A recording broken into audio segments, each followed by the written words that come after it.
Welcome to lit.happensse, Unpacking Senior English. I'm Adriel. And I'm Belle.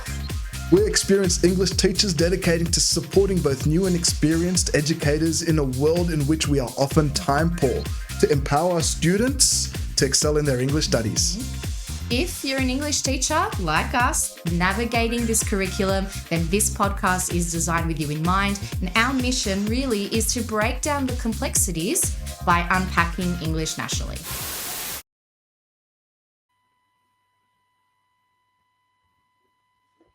Hello, everyone. Welcome back to another podcast episode of lit.happensse with myself, Belle, and with Adriel. You guys are in for such a treat today. Adriel is going to be unpacking for us the Advanced Module A Textual Conversations of John Donne and Margaret Witt. So thank you so much, Adriel. We are really excited. Thank you. And today what Adriel is going to take us through is going to cover a bit of the purpose of textual conversations within the context of Donne and Witt and how it deepens our literary understanding. He'll take us through the analysis of some of John Donne's selected poetry, including, some key ideas or concepts that might help support some Band 6 analysis. He's going to do something similar with Margaret Edson's Wit as well, and then take us through some resonances, dissonances, and then the crafting and approaches to a Band 6. So thank you so much, Adriel. I know you've done a lot of work here, and this is a real treat for all of us today.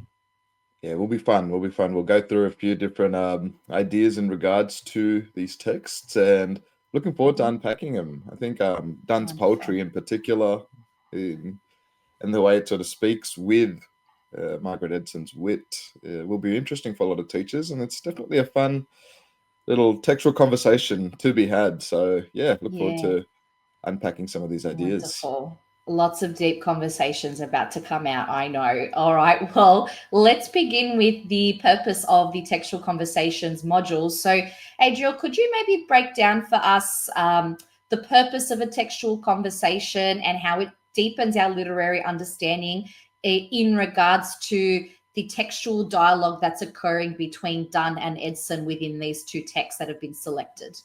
Yeah, it's a good way to sort of start, and we're sort of looking at that idea of purpose again, which you covered in quite a bit of depth last week in our last episode, but let's just go over a few quick little refreshers in regards to this. So remember that the Textual Conversations module for all our teachers is all about exploring how we compare these texts, okay? And in particular for today's episode, we're looking at how Donne's poetry and Edson's play wit reveals some of those resonances and dissonances. We're also looking at, showing how these texts reimagine, reframe, or mirror each other across time.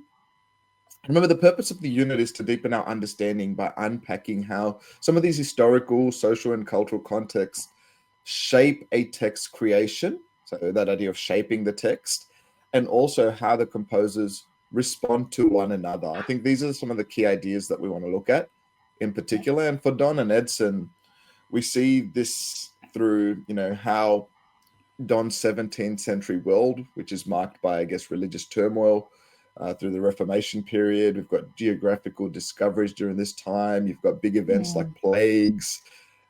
Contrast with Edson's 20th century secular hospital setting, which is very minimalist in a way, where we see individual dignity takes center stage over some of the fading religious norms of this time period. And it turns literature into a living dialogue, not just some of these static reads that we can come across when we come across some of these canonical sort of texts. Yeah, true. So a key feature, that we want to discuss here in Donne's poetry, in particular, which I would recommend teachers to hone in on, is Donne's use of metaphysical conceits. So, elaborate on some of those intellectual comparisons. For example, we'll touch on this a little bit further, but in a valediction, we see symbols like the compass, which link love to a geometric tool, or you might see, the idea of gold beaten thin, symbolizing resilience. Like, we're looking at these conceits, these meanings that go beyond, and these stretch the imagination by blending the physical and spiritual um, atmospheres of that time and on context of that time, and this reflects his witty style. Mm, And what we see with these metaphysical conceits in particular, and the purpose of them is to enhance the module by offering a lens to compare Donne's approach with Edson's reframing again, which right. enriches our students and appreciation of the interplay or that dialogism between both of these texts. Lovely. Yeah, so there's a few things in regards to purpose there, and I guess also when we're sort of looking at how teachers can approach introducing these contexts, we want to look at Don's faith-driven society Mm, versus Edson's focus on personal agency. mhm. And we can sort of achieve the introduction of contexts through some activities like mapping Don's expansive time and space against wit and closed hospital to engage our Mhm. students. You might look to Yeah. discuss how this dialogue adds depth. So, for example, Edson's reimagining of mortality, which we unpack in quite a bit as we go through the entirety of that play. So yeah, really encourage your students to get into these groups, to chat, to have that dialogue in order to spark that curiosity and really push the student to evaluate these connections. So don't just describe them, or don't Yeah. just get them to describe some of these, this dialogue, but you want to get them using terms like resonances to reimagine. You want to get them into those different conceits to frame these insightful critical responses which are needed in this module. Yeah, In that's particular, so yeah. helpful. I think it was so interesting when you said looking at them as, living text as opposed to, static, maybe old pieces of literature, Mm, because that you're right, that not only is Edson engaging in a dialogue, in a very universal dialogue, what is yeah. there more universal, I suppose, than death and existence and, Mm, those ontological concerns. But not only is it living because of how Edson's play breathes life back into Donne's poems, but yeah. it's also living in that universal nature, and it makes it still a very living, breathing text for Yeah. students to engage with and consider. Like you said, it's such a fun combination because these are conversations that students can have with you in the classroom to Yeah. elevate, using the conceits and these comparisons to then compare not only Donne and Wit, but compare their own, I guess, Yeah. understandings of life, love, mortality. Yeah, I love that. Oh, that's so Yeah. exciting. There's so much to unpack. All right. Yeah. Shall we move on then perhaps into Yes. yeah, okay, great. So Yeah. we're going to Sounds start good. with the hypertext, our earlier text, John Donne's selected poetry. So for students and teachers engaging with John Donne's works, Adriel, what would we say are some of the key, maybe thematic concerns or overarching issues Mm. and concepts that they're creating, he's creating a commentary on? And in terms of the textual features, which ones perhaps can you guide teachers and students towards that will really help develop students in that higher range analysis, that higher Yeah. thinking?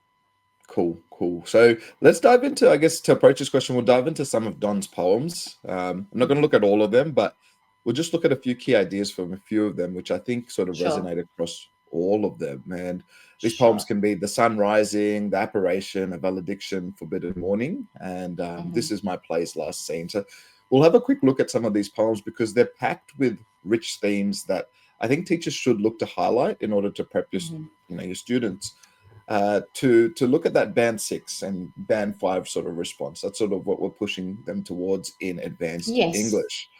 And Yeah. you've already discussed this a little bit when you've made mention of this term mortality. Um, Mortality is one of the big themes that we see throughout both of these texts, in particular Wit and John Donne's poetry, that is really emphasized this idea of facing mortality, how we can see life beyond, etc. And if we take Don's "This Is My Play's Last Scene," we see death as a theatrical exit. In the title Mm, itself, we can sort of see this idea mm, where it's the final act of a life's drama, infused with this hope of salvation that comes with God. And you can sort of see the way that speaks into Wit as well, afterwards as well, with the whole basically premise of the text, the play, being this idea of playing out this facing of mortality, isn't it? I mean, within the confines of Yes. that smaller hospital setting. So already Yes. you've got this idea of mortality being one of the key themes or ideas that Sure. you can surely discuss with your kids.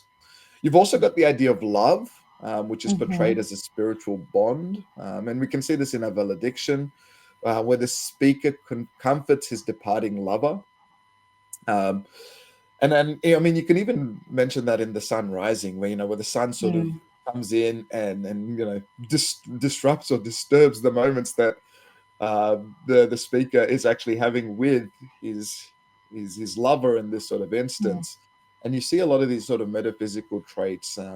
I like to sort of emphasize quite a bit of this in particular when I'm looking at Donne's poetry is the way we look at science and some of these ideas to do with cosmology is very different in the 17th century or even the 16th century in comparison to what we see later on in, Witt's more contemporary or Edson's more contemporary sort of time period. So it's quite important for you to actually notify and let the students know about context, in particular, that historical context. Think about how religion, the spirituality during this time period can actually help to shape some of these ideas as well. So yeah, love definitely is something that we might consider within that context. But also we can see this idea of human relationship with God. And this Yeah. shines through, especially in, again, my play's last scene, where the speaker pleads for this divine sort of redemption, this idea of forgiveness. Please let me come back and, atone for some of the sins that I have sort of gone through. Yeah. And I guess if we sort of look at some of these Salvation. bigger picture ideas, of salvation in regards to that. But what we see is, all wrapped in Don's signature wit that we see through his writing. He challenges some of these conventional ideas in regards to this. But if we want to go a little bit further, some of the core concepts to focus on, again, I'm going to keep coming back to this idea is those metaphysical conceits and paradoxes that are littered all the way through his poetry. I was just thinking this with my students this term. I said, man, it would be great if we actually started off with some of these textual conversations in Donne's poetry, because in order to highlight what paradoxes are, I mean, it's something simple which they Yes. could have then used in their text and human experiences unit. But Yeah, that's a yeah, really good point. Yes. it's something that you may consider if you are teaching these respective texts and those units one after the other. If you want to teach paradox, have a look at Donne's poetry. It's fantastic. Yeah. But Yeah. remember, like some of these metaphysical conceits, I mentioned this previously, like the compass in a valediction, we see this, comparison, or we see the way that, he compares the lovers to this drafting tool. I like that idea of the valediction in particular, that we see the map and the map maker sort of analogy, who is the map, who is the map maker, et cetera, et cetera. But I will say this, please, when you are referencing this idea of the compass, it's not one of those directional compasses. We're looking at that mathematical sort of tool, where you've got her Yes. fixed foot, Yes. The two steadies his prongs. arms. Yeah. Yes, exactly Yeah. right. So I know some of my students got a bit confused, and then it's like, oh no, you're actually talking about the mathematics, the tool that you use in maths. And I'm like, yes, Yeah. sorry, I should have That's been more right. clear with this earlier on. So Yeah. just be mindful of that. But we see, for example, her fixed foot steadies his arms as he roams, and this symbolizes an unbreakable unity despite the separation of the two arms. So this is one of those Yes. conceits that you can definitely start to look at. Another example which I referenced earlier on is the gold being beaten thin, and this idea of the gold being beaten thin, stretching without breaking, reflecting love's resilience, Yeah. which is Yeah. one of the other key ideas that we sort of see through his poetry. Some of the paradoxes that you can consider, and this is probably the most famous one, and it's something that has been written in all the notes that you will see across the internet, is this idea of death thou shalt die, in my play's last scene, and this turns death into a conquered foe. It's a bold twist that is rooted in faith. And this idea, though, in the spiritual sense, you continue to live, but with the body, death will, take away the bodily sort of your bodily life, but you continue to live on in spirit and in soul afterwards. And that's that paradox that we sort of confront here. So these are some ideas amongst many others which you can definitely take a hold of that demand some of the close attention that we look at, in particular to an analysis standpoint, some of the themes, some of the concepts that you can delve into. In regards to textual features, I'm going to look at it in three different sort of ways. We're going to look at the form, we're going to look at some of the structure, and we're also going to look at, if we start to consider, the language and the context, okay, which we have covered to a little bit of an extent. Yeah. You have, yeah, So, for sure. Let's start off with the structure here. So the sonnet structure, which is littered throughout most of Donne's poetry. And if we focus on This Is My Play's Last Scene, it's got a tight 14-line frame, which mirrors the controlled yet urgent plea for salvation, which is what we sort of discussed. While the irregular stanzas in The Sun Rising, with its shifting rhythms, echoes some of the speaker's rebellious defiance against the sun's intrusion. So there's some sort of things that you can sort of take a hold of and really start to look at structure in particular when it comes across all of his poetry. If we then move on to language as another sort of key feature which you might want to look at, this is where Donne really shines. So he definitely makes use of the imperatives like, go shide in The Sun Rising, to command the sun to leave. Compressed syntax in the apparition, for example, builds tension with short, sharp lines and hard consonants that we might see in the play's last scene. They break and sort of, I guess, burn or underscore the intensity of his spiritual struggle. So these are some ideas that we can look at in regards to language. And again, I'm just giving you a few ideas which you can go off and do a bit of research on and really take a hold of as starting points. Yeah. We can then look at and we can also look at the context here. And this is shaped by a period of religious reformation. Okay. Remember, this is a time when we start to see the Protestant movements really starting coming to their own, and we have the separation of, the English sort of Church of England from the Catholic Church. And this definitely has a very big influence in Donne's life in particular, where, he's got this very deep sort of seated Catholic upbringing, and then it moves into, in order to fit into his society, how does he move towards the Reformation? And, later on in his life, he starts to become this great sort of Church of England sort of minister, or this Protestant minister as part of the Reformed Church. So quite paradoxical, perhaps in itself. Yeah, that's right. And it definitely sort of shapes a lot of his writing and his poetry, especially in his latter texts, and in his holy sonnets, if we start to look at this. Again, we mentioned this earlier, it's a period of widespread plagues, which definitely speaks into this idea of confronting mortality. And we consider death as something now, as, in our time frames, as something like you'll live 1 to 80 years, for example, in an Australian sort of time frame. But back then, the mortality, you could be dead at 40. And again, the medicine, the medical sort of framework, technologies, all this sort of stuff. Foods. Think about death every day. Death is in the forefront of their mind in a way that maybe it's not in our 21st century. Yeah, exactly right. Sure. Exactly right. And it's something that they consider every single day. So we have to consider that in the life of the people during this time as well. And definitely, like we say, these widespread plagues play a big component in, confronting that idea of mortality. And we also have a stratified society where advancement is hinged on, powerful, I guess, people in this society.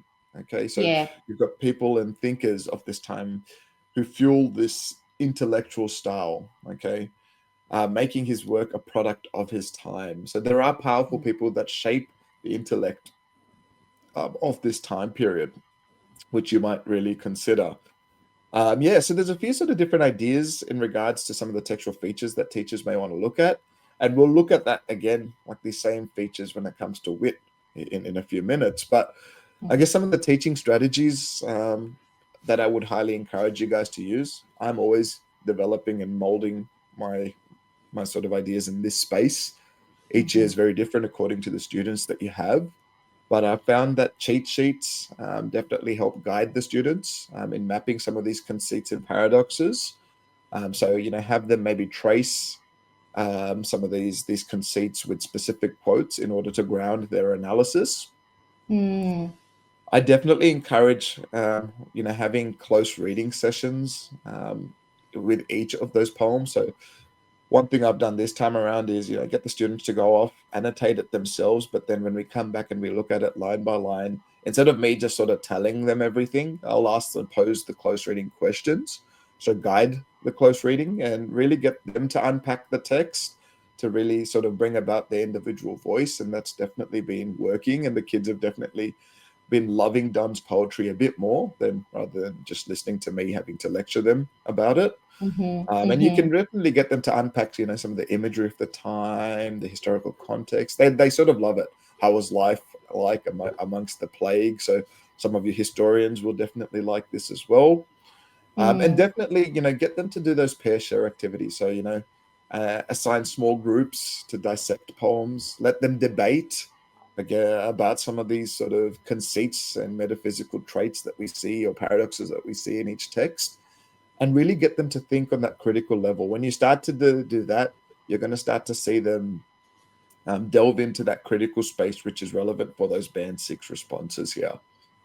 So Lovely. what you're doing is if you add these activities in, you're encouraging them to go beyond just listing, because we are pushing for that depth by analyzing the intent behind, examples of maybe the voltas that we see in John Donne's poetry, or the effect of some of the hard consonants, amongst many other different features. But we want to showcase the critical thinking. That is the important thing. But there's a few things that teachers can use here to go off on. And definitely.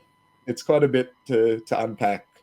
Yeah, you've given us genuinely some really great approaches, some things to consider. I really loved when you talked about the fact that, using John Donne's own context as an anchor and looking at how he's representing that within not only the ideas and maybe the themes or the overarching commentary he's making, but also in the way he's structuring and using tone and why he's selected a certain conceit. And I love your strategy too of, if you want them to think about, well, what are some big conceptual approaches they can eventually take when they compare both texts. You might look at what the conceit is saying on a conceptual level and let that guide the discussion with wit. So that's amazing. You provided some really, really great strategies. And I think what's really, definitely. I think it's really nice that you're putting an onus of, like, don't just skim through Donne. Let students have an appreciation of Donne's poetry.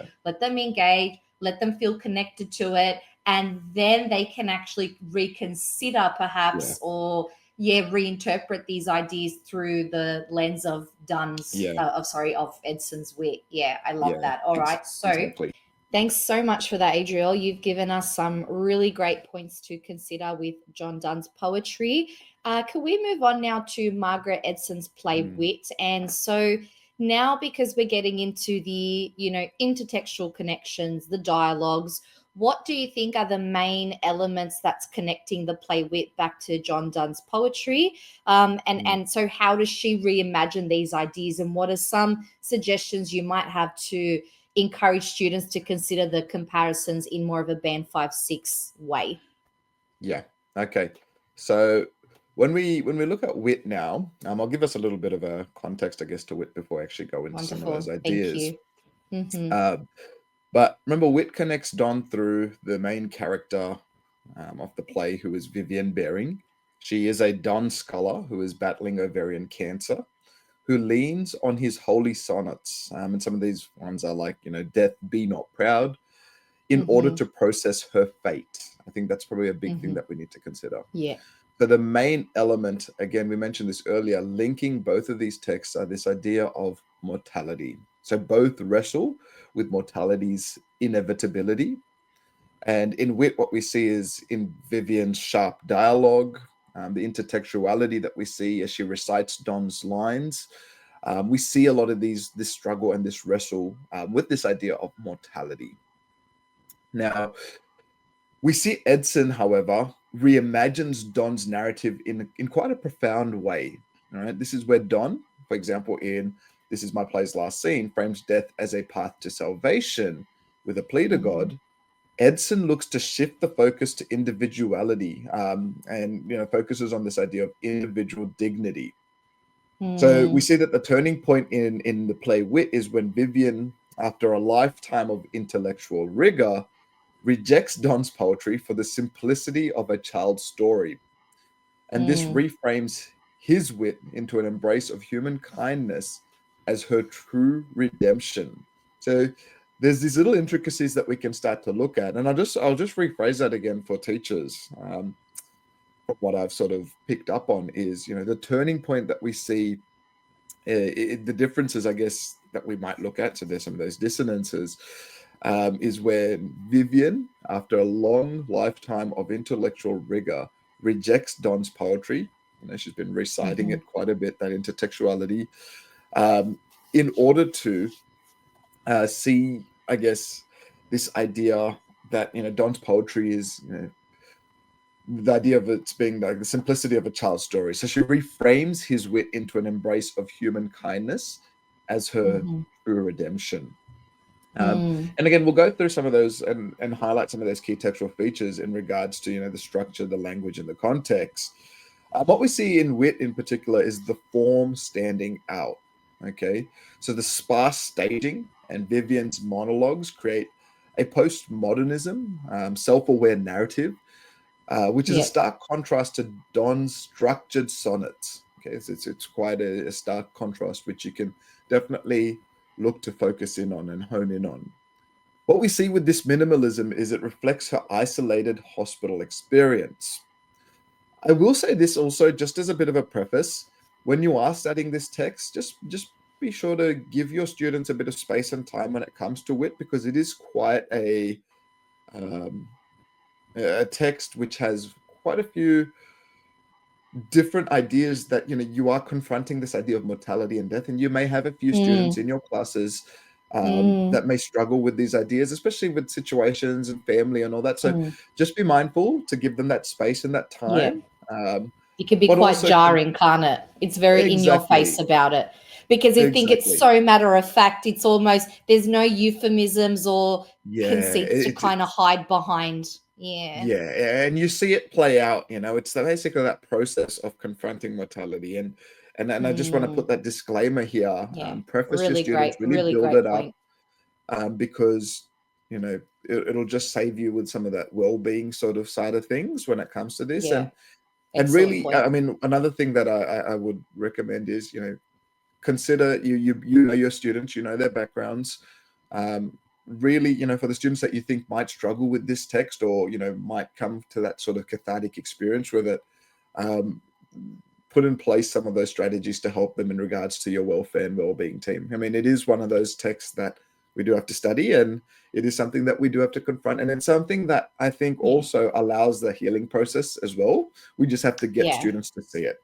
So just be mindful of that. But if we go back into the form here, I like this idea of minimalism reflecting her isolated hospital experience. So you can really start to look at aspects of the mise-en-scene, how each scene is constructed for students, and then really focus on that minimalist element, and contrast it with some of the very detailed imagery in Donne's poetry, and look at how they might speak to each other as well.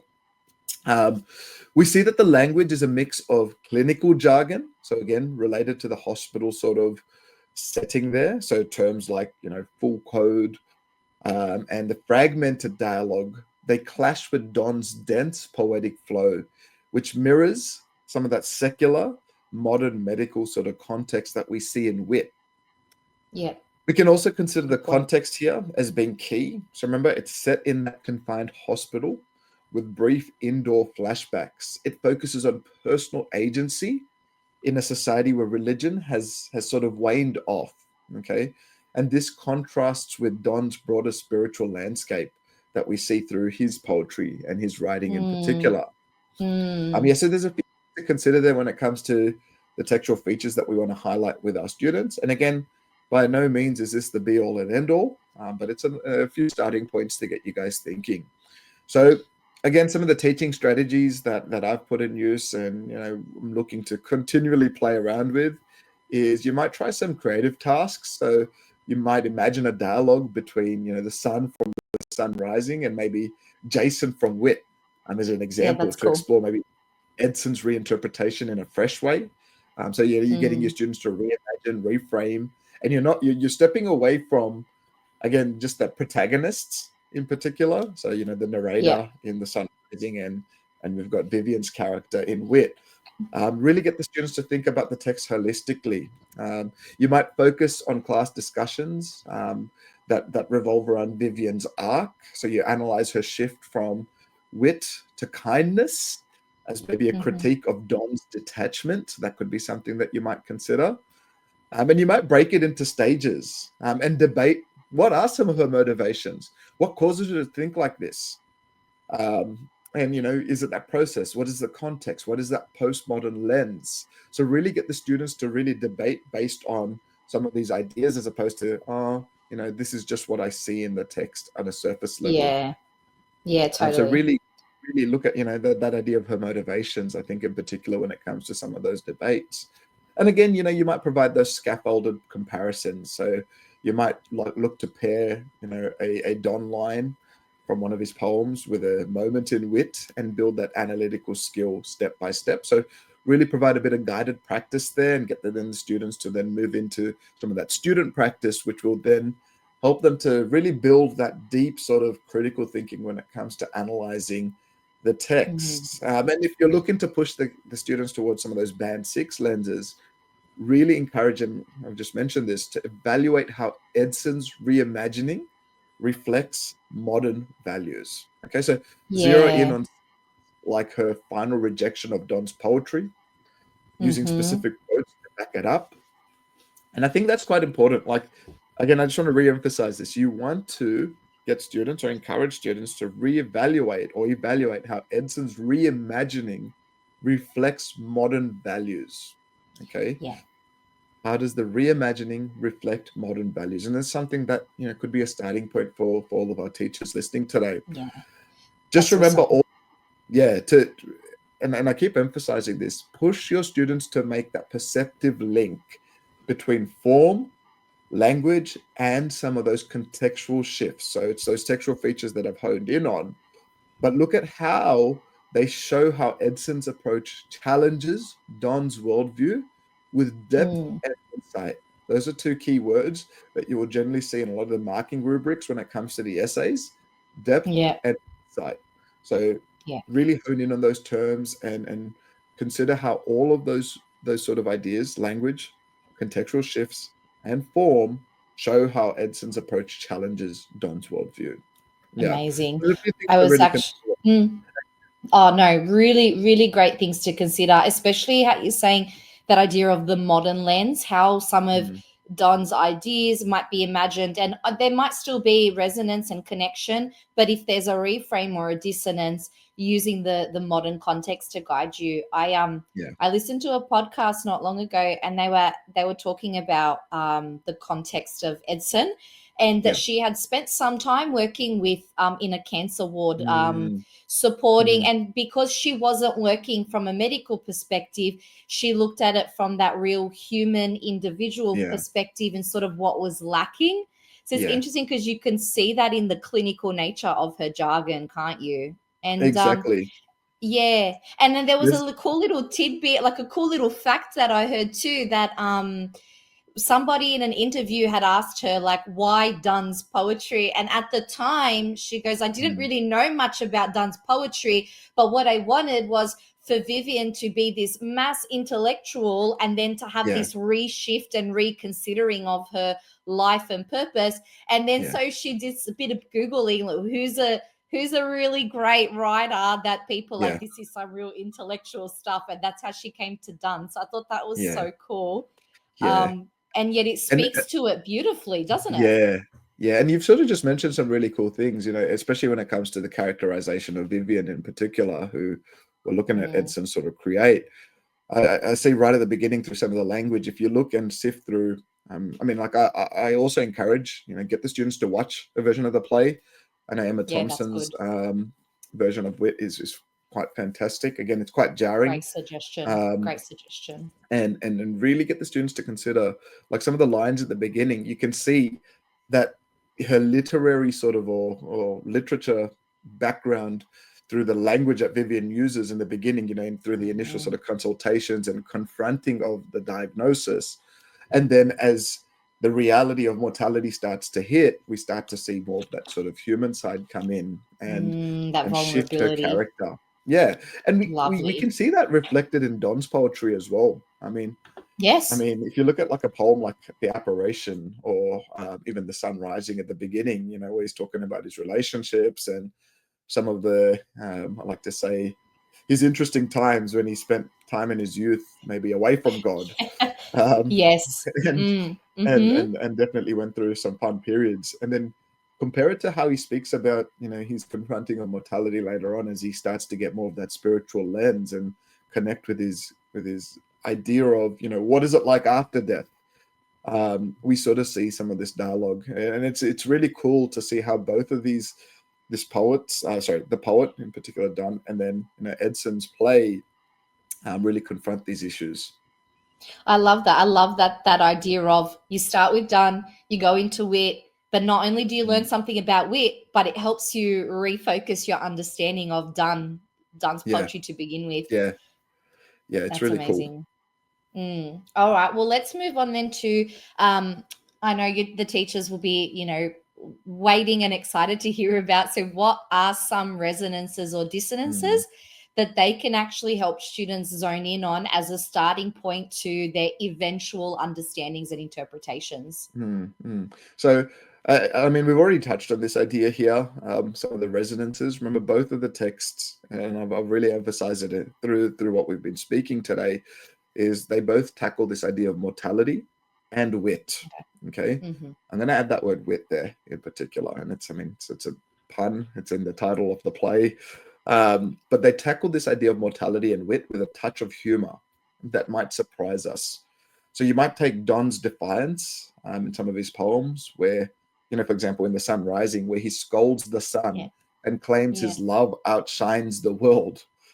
This can sort of be seen as a resonance in Wit, when we see, Vivian's initial intellectual stance in Wit, where she wields Donne's words like a shield.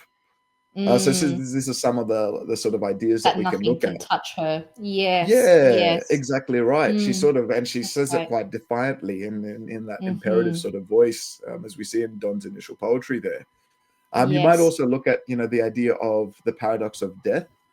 And we mentioned this idea in the play's last scene, and this is my play's last scene, which echoes some of her ironic line when she says, "I think I die at the end." And shows that shared use of intellect to confront death. So it's surprising how both of these texts use humor to lighten or sort of euphemize some of the ideas, which are quite heavy, as we've mentioned with both of these texts. You're confronting mortality. I love that. It's quite heavy, yeah. And even in the end, when she looks to the light, it's got, again, those motifs there align really nicely back to "This is my play's last scene" as well. Yeah, exactly right. So there's so many that you can find. I've just mentioned one there as an example, based off of that idea of mortality, which has been a key focus for me in my study this year. But look, we can look at some of the dissonances as well. Yes, what are they? So you might look at Donne's religious optimism, and the broad cosmological view that he has in poems like, in understanding himself and his world. Yeah, in poems like A Valediction, where we see where lovers' souls expand like a compass, that conceit that I've already sort of touched on. And this clashes with Wit's secular, more confined hospital world, where Vivian's struggle is intensely personal. right? Mm. I sort of have mentioned this with my students in particular. If you look at a bit of the Christian lens, if you look at the New Testament in particular, we can consider human beings being three parts of a whole. So we have the level of the body, we have the soul, and the spirit. Yeah. And there's a nice little sort of framework here and a few beautiful diagrams that you can find on Google. And I really recommend looking at this when you are looking at Donne's poetry, because he does have a very, religious influence in his work, and it functions quite well. We are Yeah. three parts humans: body, soul, and spirit. And this allows him to see that the body is just a human, worldly vessel. In a lot of these Mm. poems, it functions as just, Mm. our outer shell. And then you go down to that level of the soul, which, looks at some of our personality. It looks at some of the cognitive function of human beings. And you can sort of see ideas of will, maybe choices that we start to make, which we don't move into that spiritual realm at the moment, because the soul, or that personality, it's defined by the world around us, and we see that in Donne's poetry quite a bit. But then Yeah. he moves into the spiritual realm, and this is where we start to find meaning, purpose, and this idea of love. And we see love as quite a bit of a metaphysical conceit throughout all of his poetry, because love has the power to extend beyond the world, the soul. It has the power Yeah. to extend beyond all of these ideas, because it is such a strong, strong emotion that is built, Yes. if we look at from the beginning of the time, um, Yeah. and if you look at, again, the New Testament, when it comes to the biblical principles here, we're saying, God sends down his only son in the form of, a human being, in order to die. And, because he so loved the world, he gave his only son. And we sort of see, that we can have that eternal life beyond. And I really Yes. think Don really takes a hold of this in a lot of Yeah, his that's poems. awesome.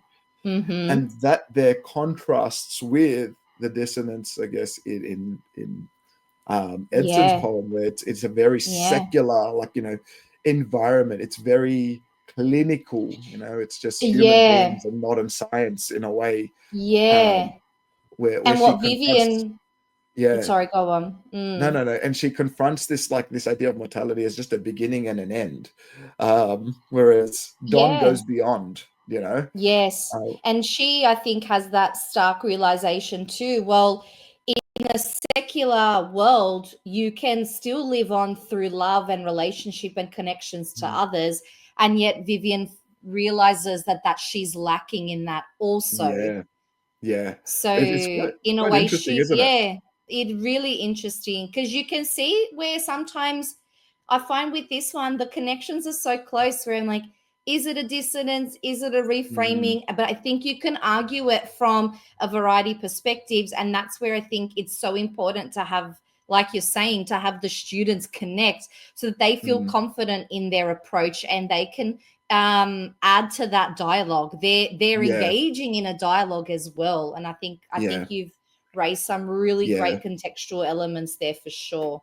I think like if we mentioned this, it's through our own works that we see, in Edson's Mm-hmm. sort of thing. So Edson's redemption we can see is a bit of a dissonance, whereas in Don's work it's through that spiritual sort of connection with God, Yes. isn't it? Now he still Yes. speaks about Yes. works that we can do, but it's God that's the ultimate person that comes in and Yes. and and forgives us and allows us that eternal life. Whereas what we Yes. see is Edson's redemption is through this idea of kindness. It's her own works. So we can see when Yeah. And Vivian accepts, that's right. yeah, we see when Vivian accepts Susie's care, this diverges sharply Yeah. from Don's idea of salvation, or that salvation narrative that Yeah. we see, marking Yeah. that shift from theology to humanism. And we can see Yeah. theology to the really secular environment that we see. I Yeah. guess you can look at that in particular. I focus quite a bit on that dissonance. But another one that you might come in and look at a bit is, Vivian's rejection of Don's poetry for a child story towards the end, from being like this great scholar that is quoting him right Yes. from the beginning, Yes. to then having Yes. this idea. And what you Mm. see is, with her saying that Don's poetry becomes this child story, it's a stark contrast between Donne's expansive worldview, and Edson's focus on the hospital room in particular. Yeah. Well, because she's looked to Donne as like her God in a sense. She's Mm, devoted her life to Donne's work. And in mm, the end, she has to reach within herself. And salvation for her is an inner peace. And like you mm. said, a separation from the intellectual into one of human compassion and kindness. Yeah, And she can't have that human compassion and kindness for herself until she shows it for others, like with yeah, Susie. Yeah, yeah. I No, think no, that's exactly right. amazing. Yeah. So yeah, there's a few things there for teachers, and again, some of the Yeah. strategies that you might look Yeah. at is, What should they do? yeah. So teachers, you can use some diagrams in class to map maybe the resonances and put it up on the board.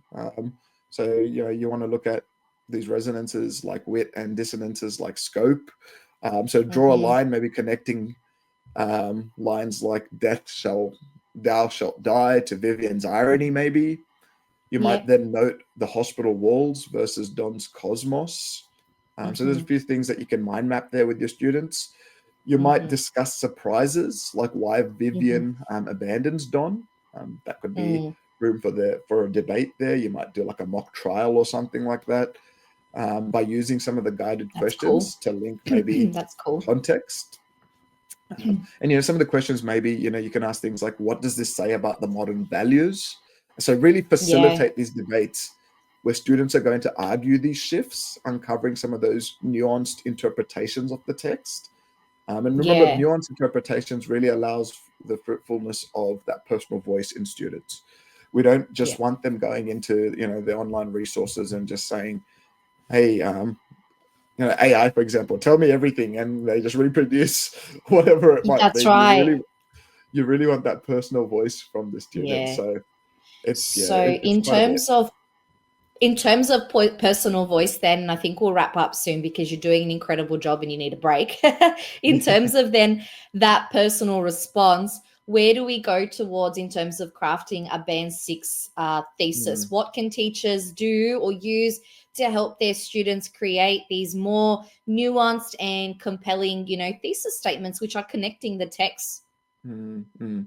Okay, so if you look at those higher order sort of band 5 and 6 responses, and especially when we want to frame a good thesis statement, we need to weave together the texts. Okay, that's very, very important. Yeah. You need to Okay. weave them together. You're not looking at them as separate entities. You need to get the Yes. students to weave the text together, their contexts and personal insights with real sophistication. I think that's the big idea. It needs to be sophisticated. So Mm-hmm. how do we guide our students to nail this? You might start with a question to spark their thinking. So you might try something like, here's an example of a question. How does wit reimagine Don's idea of mortality, or the themes of Yeah. mortality in Don's poetry? Yeah. Then what you might do is you might incorporate the context to ground it. So this is where you will guide the students through this process. So you might say, for example, Edson's wit reimagines Don's 17th century faith-driven poetry through a 20th century secular lens of dignity, Mm-hmm. maybe, as an Mm-hmm. example. Mm-hmm. Next, you really, really need to consider this, especially when it comes to your body paragraphs. And I'm going a bit further, but have the students have a whole list of textual evidence, okay, to make Mm-hmm. some of the claims that they're making with their thesis statement concrete. The reason I say gather your textual evidence is because it gets students to see, okay, this is the direction which my essay is going to move, Okay. rather than just being Yeah. blind. So it Yeah. makes it concrete. So You've everything's got this. really apt and interconnected. Exactly right. You Yeah. need to Okay. get them to Mm-hmm. see this right at the beginning. So they're doing that skeleton structure once they've developed that thesis. And you might look at examples of how both of them explore this idea of mortality, maybe diverging in their resolutions towards salvation, maybe versus that idea Mm, of kindness that we've looked at. So there's a few mm, different ideas here. And really, have that sort of personal voice in your thesis as well. I think that's quite important, So you might look at how that thesis statement might challenge some of those modern within your thesis statement, you might challenge some of those modern preferences for individualism over maybe that mhm. communal faith. So really make that clear, if you're looking at resonances and dissonances. Again, I will say this just as an example. these thesis statements are based off of the questions which you will receive. Okay, so just be mindful of that. And we're just providing a bit of an example here, but an example of a short thesis statement which still has room to improve. Just thinking about this might be something like Donne's faith-driven mortality is reimagined by Edson's dignity, or focus on dignity, which promotes the value of kindness over theology, and that might be like your idea there. As a starting point, again, it's very fresh. Don't judge me, please. Just no. I think that's great, because you can see in that example the difference between I'm just listing themes that are seen across two versus I've actually conceptualized all these thematic concerns, all these contextual concerns, and I'm actually now creating an interpretation or commentary about what these texts are connecting over. So I think that's a great example. And students can, with teachers, you can sub those out, you can throw some different concepts or ideas, you let students bounce off of it. No, it's really helpful. Thank you for that. That's really great. I think just the last little part here, the students need to develop their thesis statements and get them to develop multiple thesis statements. I know after each poem, for example, that I've gone through with my students, I'll give them like 5 or 6 different types of HSC style essay questions. And I don't expect them to write essays for all of them, but really start to get them to hone in on their thesis development. Because once they have precision and alignment with, some of the focuses within the prescriptions that we've got, then they're going to start to develop responses that are not just summarizing, but they're actually going to start to evaluate the dialogue between the two texts. So it really encourages students. So you're building the muscle. Yeah, that's right. You want to encourage them to blend that personal stance that they're getting, their personal voice, with the critical analysis and these probably the key things that we want to look out for as we're teachers.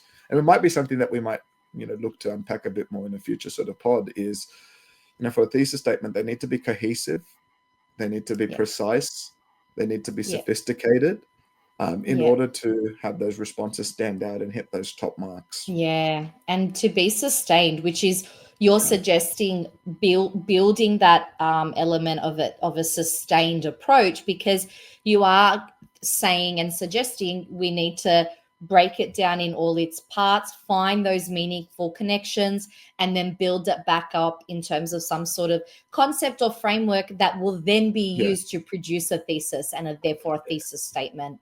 So I love that you're really mapping it as you go and building the confidence of the students along the way, because then they will know what they're saying, and therefore a question that they might not have seen before, it won't throw them in a way, because they know what they understand. It's about how do they interpret that within the bounds of that specific question. Yeah, exactly right. And look, if there was a little bit of a caveat that I'd like to encourage teachers with just at the end of this sort of episode is just remember, try multiple activities. Don't get scared about the content and then having to lead teacher directed content and just feed kids every single bit of information.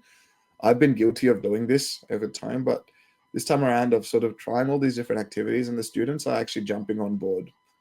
So, try your mapping activities, maybe, some of those ideas of context, those creative dialogues, those debates, because that's how you're going to spark students' interest and engagement with the text, which will then give them that stepping stone into developing band 6 responses later on. After they've done that, that's when you can come in with your teacher sort of lens and really polish maybe their skills and take those essays to that next level, but really get the kids to take earnest with it. So get them engaged with some creative activities, and you'll start to see hopefully just a greater engagement with the text. That's what we want really with our students, is having them engage with the content at the end of the day. So giving them, because you're giving them those opportunities to think of their own thoughts and feelings of the text, and giving them the power of their own interpretation, so that they eventually can have a nuanced perspective and voice that like you said, will stand out, especially in a HSC exam.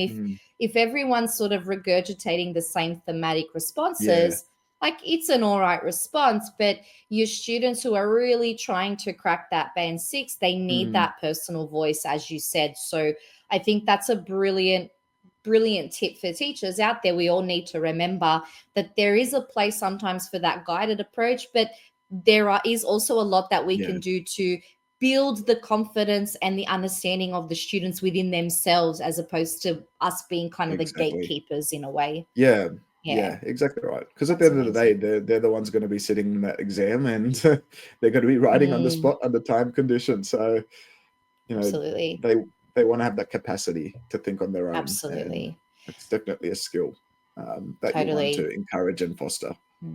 Yeah. And in terms of capacity, thank you so much for, your work for today, on all your strategies and your suggestions for Donne and Witt. You definitely have given teachers some capacity and some really strong directions and approaches that hopefully they will lean on and then use to create their own unique approaches, because we all will have our new nuanced insights. So what you've produced today for us has been really great and really amazing. So thank you so much. Appreciate it. Thank you. And we'll have a little resource as always that goes with it. Oh no, I'm sure that this has been really insightful, because it is a difficult combination. It can be Donne and Witt, because not only are you dealing with the depth of Donne's poetry, but also with the real rawness of the ideas and the jarring aspect of the play Witt. So I'm really thankful as well that you mentioned that disclaimer and that approach, because these are all really valuable things for teachers to consider. So thank you so much. Thank you. Yeah. Thank you. And thank you everyone for listening again. We truly hope that this episode was helpful. If you're enjoying what we're doing with our podcast, please make sure you give us a review. It just helps our podcast become more visible out there. And, like, subscribe and share with others so that we can help them as well, because that's what we're here for, building a bit of an English teachers community. Right, Adriel? Yeah, that's correct. Yeah, and we're also on TikTok now as well. So if you've heard us, good luck. I think that's a crazy thing. We're learning, but no, it's awesome. Thanks, guys. Yeah, thank you so much. Bye.